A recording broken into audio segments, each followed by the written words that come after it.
The notification that destroyed my 5-year marriage didn't come from a shady late-night text. It didn't come from a hidden burner phone. It came from my golden retriever's smart collar. It was a Tuesday afternoon around 2 o'clock. I was up to my elbows in powdered sugar in the back kitchen of Sugar and Sage, the boutique bakery I co-founded and poured my entire soul into. My phone buzzed on the stainless steel counter. It was an alert from the FI app, the GPS tracking collar I bought for Buster, my 80-pound, aggressively friendly golden retriever. The notification read, "Buster has left the safe zone." I wiped my hands on my apron and frowned at the screen. That didn't make any sense. My husband, Mark, an investment banker who handled the financial side of my bakery, was supposedly halfway to a conference in Chicago. Our dog walker wasn't scheduled to arrive until 4, and Chloe, my lifelong best friend and the co-founder of the bakery, had called in sick that morning with a migraine. I opened the live tracking map, expecting to see Buster wandering down our suburban street. Instead, the little glowing blue dot was 3 miles away, perfectly stationary in the underground parking garage of the St. Regis, the most expensive, luxurious 5-star hotel in our city. Why was my dog at a luxury hotel when nobody was supposed to be home? I tried calling Mark. It went straight to voicemail. I texted Chloe to see if she was feeling well enough to drive over and check the house. Delivered, but unread. A cold, heavy knot started to form in my stomach.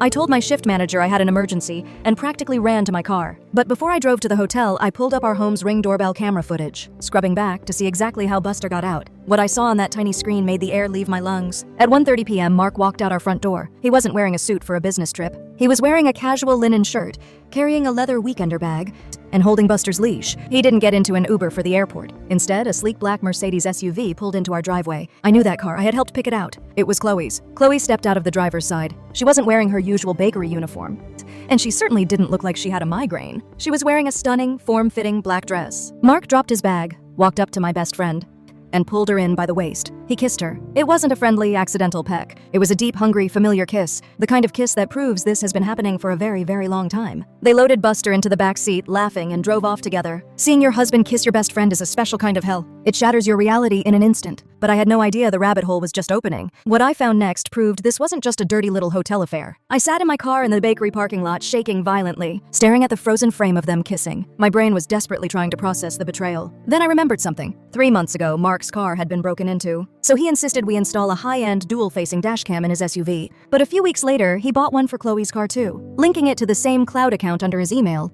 an email I had the master password for. My hands were trembling so badly I could barely type, but I logged into the dashcam's cloud portal. I pulled the cabin video from 1:45 p.m. The video loaded. The camera showed them driving toward downtown, holding hands over the center console. The audio was crystal clear. "I still can't believe you brought the dog," Chloe laughed, scratching Buster's head. "Mia would notice if I dropped him at a kennel," Mark said. Using my name so casually it made me physically sick. Besides, room service brings some steaks. Chloe sighed, leaning her head back. "Is she suspecting anything?" "Mia?" Mark scoffed. "God, no. She's too busy agonizing over the autumn menu. She has no clue." Mark paused, the amusement dropping from his voice. "Did the wire transfer clear this morning?" "Yeah," Chloe replied, her tone suddenly strictly business. "Another 15 grand moved to the Apex Shell account. That makes 280,000 total." My stomach plummeted. Apex was our primary flour and sugar distributor. Or at least that's what I thought it was. That was the moment the floor entirely dropped out from under me. This wasn't just cheating, this was corporate sabotage. I didn't go to the St. Regis. I didn't burst into their hotel room screaming and crying. Crying wouldn't get my money back. Instead, I turned my car around, drove straight to the bank, and demanded our corporate account records. The next morning, I quietly hired a ruthless forensic accountant and a shark of a divorce lawyer. It took the accountant exactly 48 hours to uncover the horrifying, sociopathic truth. The affair was almost secondary to them. Mark and Chloe had spent the last 14 months systematically bankrupting my bakery. Mark, acting as our financial officer, had set up a fake LLC called Apex Holdings. Chloe, handling the vendor orders, had been falsifying invoices. They were draining our profits into an offshore account. But the midpoint of my nightmare hadn't even arrived yet. My lawyer found the real kicker. Mark had slipped a trademark transfer agreement into a massive stack of routine tax documents. Documents I signed back in April. He legally transferred the rights to my proprietary recipes,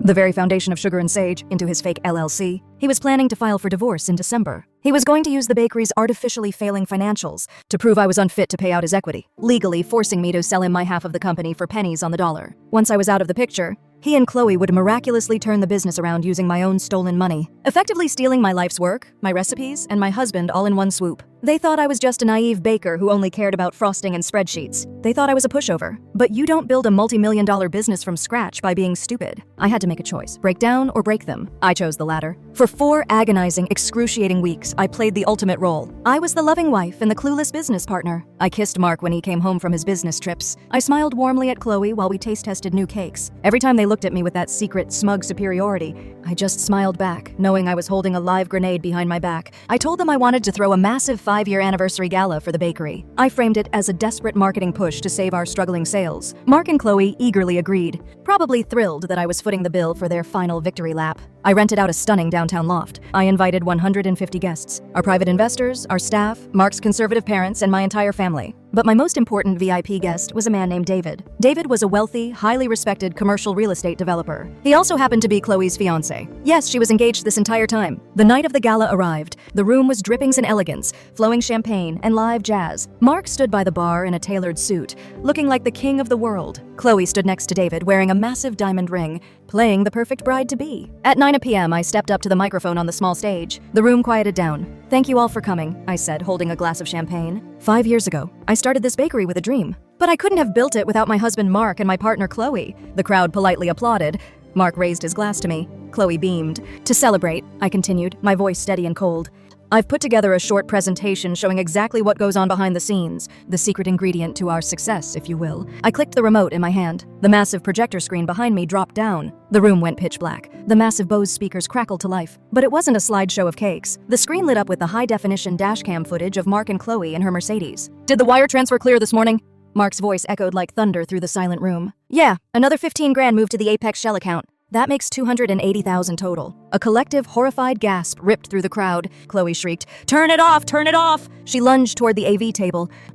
But 2 massive off-duty police officers I had hired as event security stepped cleanly in her path, crossing their arms. Mark's face drained of all blood. He looked like he had just seen a ghost. He took a step toward the stage, but I just locked eyes with him and clicked the remote again. The screen changed. It displayed a massive, blown-up image of the fake Apex Holdings Incorporation document, showing Mark and Chloe's signatures side by side. I clicked it again. A screenshot of Mark's drafted divorce strategy, highlighting his plan to steal my recipes and force me into bankruptcy. The silence in the room was deafening. I looked over at David, Chloe's fiancé. He was staring at the screen, his jaw tight, his eyes burning with disgust. He slowly took off his suit jacket, set his champagne glass on a table, and walked out the front door without saying a single word to Chloe. I walked calmly off the stage and approached Mark and Chloe, who were now standing frozen in the center of a circle of horrified onlookers. Mark's parents looked like they were going to faint. I handed Mark a thick manila envelope. "Those are the divorce papers, Mark. I'm keeping the house." I turned to Chloe, who was sobbing uncontrollably into her hands, and handed her a matching envelope. "And that is a civil lawsuit for corporate fraud, embezzlement, and breach of fiduciary duty. My lawyers have already frozen the Apex accounts." I took a slow sip of my champagne, looking at the 2 people who had tried to destroy me. "Enjoy the party," I whispered. "It's the last thing I'm ever paying for." The aftermath was a bloodbath. Because I had the forensic accounting done quietly, I beat them to the punch. The police were waiting for them in the lobby of the venue. Mark lost his high-paying finance job the next morning when his firm saw the viral video of my presentation. He is currently living in a cheap roadside motel, waiting for his criminal trial for wire fraud. Chloe was dumped by David, who is now actually dating one of my cousins. She was forced to surrender all her equity in the bakery to avoid immediate prison time, though she's still facing a mountain of legal debt. They thought I was too sweet to notice their bitter betrayal. But in the end, I own 100% of a booming company, and they share 100% of the blame. Mark wanted to leave me with nothing, but ultimately, he was the one who paid the bill. Buster, by the way, never left my side again. Turns out the best private investigator I ever hired had 4 legs and a smart collar. If this story kept you watching, subscribe. There's a new one every week. And if you have a story that was never meant to be said out loud, submit it. It might be the next one we tell.